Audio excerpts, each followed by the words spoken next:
Hey, what's up everybody? Clayton here with Go Analytics, and today we're going to talk about why you would ever disable a query from loading to your report view in Power BI. So let's get started.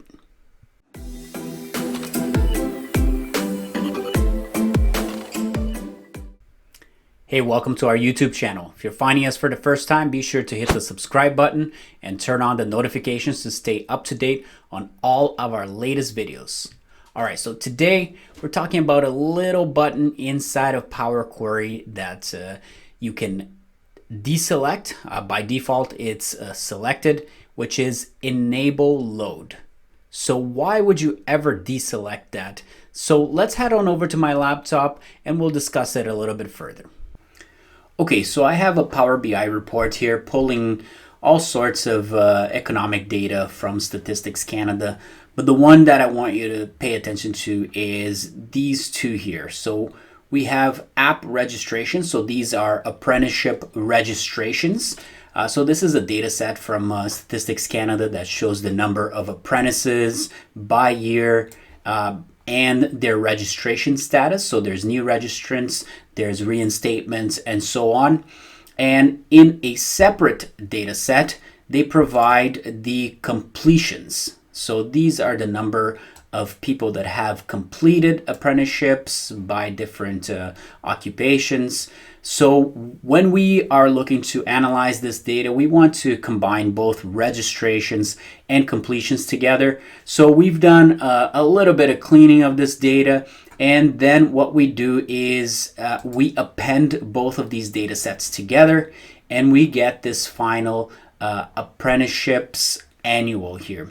So now that I have this apprenticeships annual, and you'll notice here in the registration status that there is both new registrations and if I refresh this here, you have the new registrations, reinstatements, but also the completed.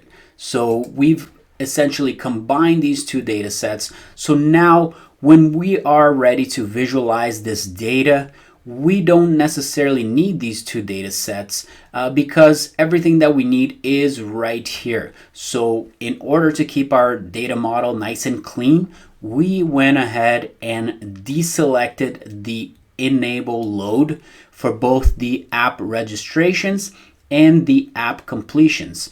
So this is one of those scenarios where you might end up wanting to disable the loading to your report. So we're using both of these queries as interim queries to create a combined data set, and this is where all of the data that we need to visualize is going to reside. So that is where we would utilize this feature, which is to disable the load. So that's it. That's when you might want to disable that enable load feature in Power Query when you've combined data from several queries into one query and you want to keep your data model nice and clean. Remember, if you like this video, be sure to hit the like button and subscribe to our channel to not miss any of our future videos.